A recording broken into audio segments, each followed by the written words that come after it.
Hello दोस्तों, मैं शुभेन आपका स्वागत करता हूं। दोस्तों, आज के इस सेशन में हम लोग 71वीं बीपीएससी परीक्षा प्रीलिम्स परीक्षा का जो क्वेश्चन है, पेपर है, उसको हम लोग डिस्कस करेंगे, जो कि बीपीएससी एईडीओ के लिए बहुत महत्वपूर्ण रहेगा। उसी पैटर्न से, क्योंकि ये संस्था बीपीएससी इसका भी पेपर करवा रही है, तो उसी पैटर्न को हम लोग अच्छे से समझने के लिए हम लोग इस सेशन में जो भी 2025 में पेपर हुआ है 13 तारीख को, वो सारे हम लोग डिस्कस करने वाले हैं। और ये बहुत इम्पोर्टेंट सेशन है, तो आप लोग इसको अच्छे से समझने का प्रयास करिएगा। तो दोस्तों, चलते हैं अपने सेशन की ओर। इसमें पहला क्वेश्चन है,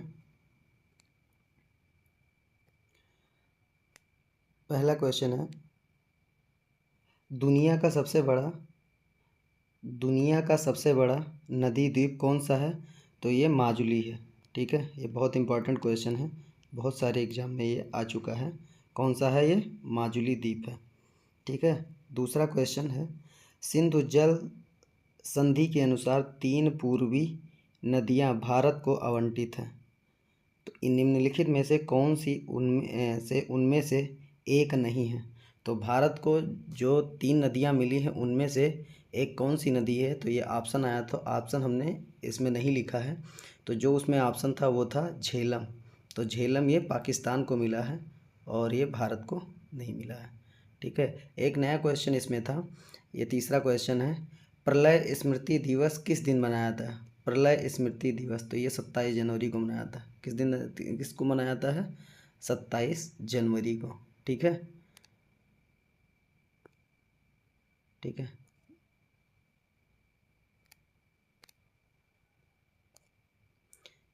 ये देख लीजिए। ये चौथा क्वेश्चन है, भारत की वन स्थिति रिपोर्ट 2023 के अनुसार कितने क्या है? तो उसमें जो क्वेश्चन आया था, ऑप्शन था, तो उसमें जो ऑप्शन ये सही था, अधिकतम वृक्ष आवरण महाराष्ट्र राज्य में पाया जाता है, और उसके बाद राजस्थान, फिर तीसरे नंबर पर उत्तर प्रदेश है। ठीक है। तो इस तरीके से क्वेश्चन पूछे जाते हैं। और अगला क्वेश्चन है, लोकसभा के सचिवालय कर्मचारियों की भर्ती करने का अधिकार किसके पास निहित है? तो ये लोकसभा अध्यक्ष के पास है, से परामर्श के बाद, लेकिन ये नियुक्ति जो होती है वो राष्ट्रपति के द्वारा होती है। ठीक है। नियुक्ति किसके द्वारा होती है? राष्ट्रपति के द्वारा ही होती है। चलिए अगला क्वेश्चन, भारत के महान्यायवादी के बारे में निम्नलिखित में से कौन सा कथन सही है? तो वह राष्ट्रपति को कानूनी मामलों पर सलाह देता है। भारत का महान्यायवादी के बारे में अगर आप जानते होंगे, पढ़े होंगे, तो आर्टिकल 76 में भारत सरकार को कानूनी विषयों पर सहायता देने के लिए, या भारत का जो वकील होता है उसको बोलते हैं महान्यायवादी। ठीक है। जो भारत के किसी सारे कोर्ट में भारत सरकार के पक्ष को रखता है। ठीक है।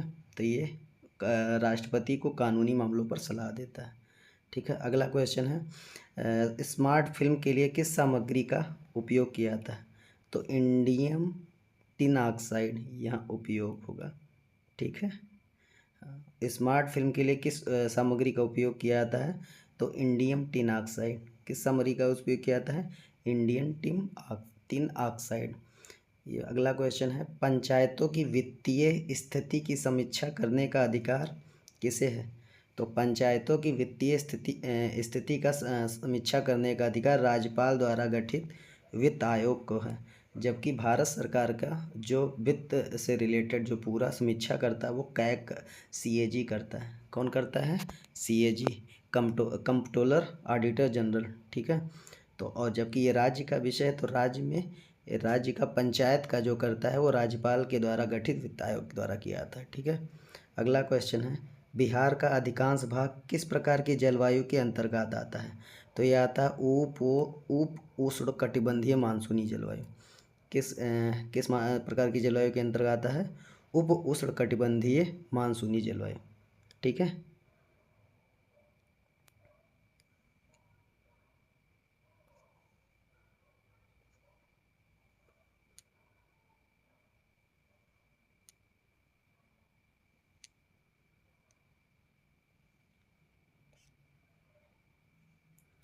ठीक है।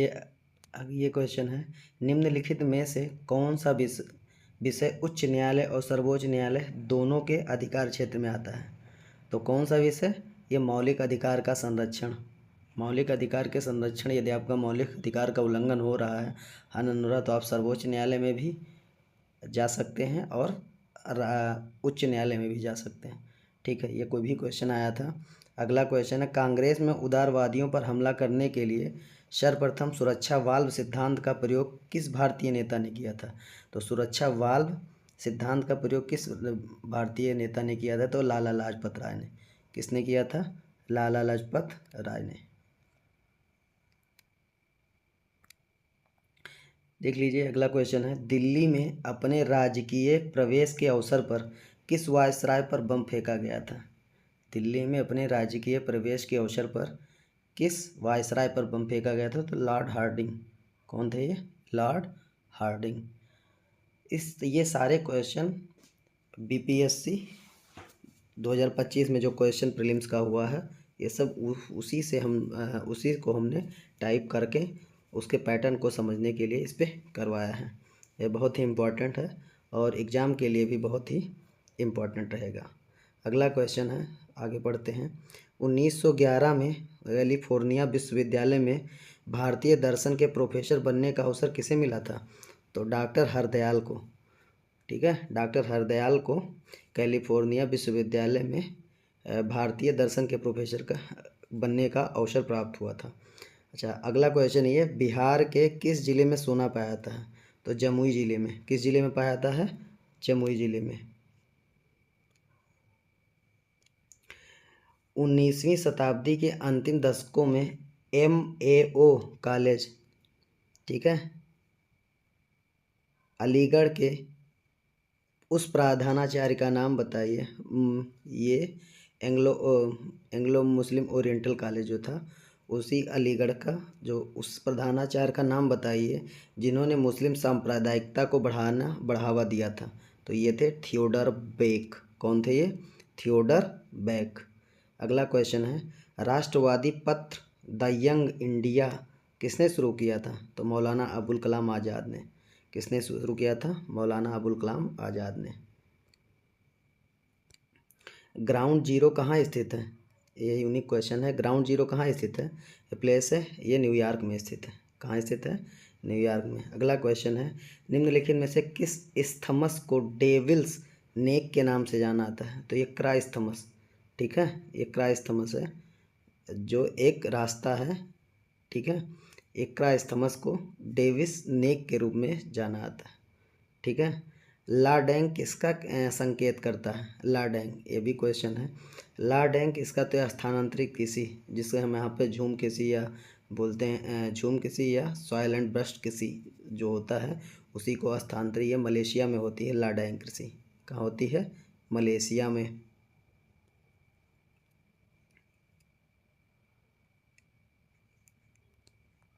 ठीक है, मलेशिया में।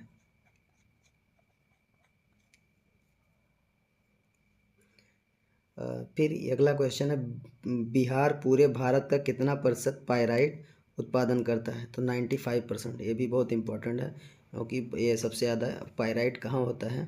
तो ये बिहार में होता है, 95%।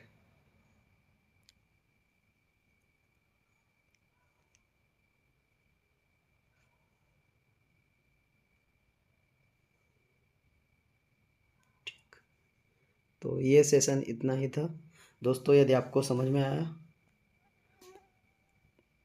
तो आप इस वीडियो को लाइक करिएगा, अच्छा लगा तो, और अपने दोस्तों में भी शेयर करिएगा, जिससे वो लोग भी इस क्वेश्चन को अच्छे से समझ सकें। Thank you.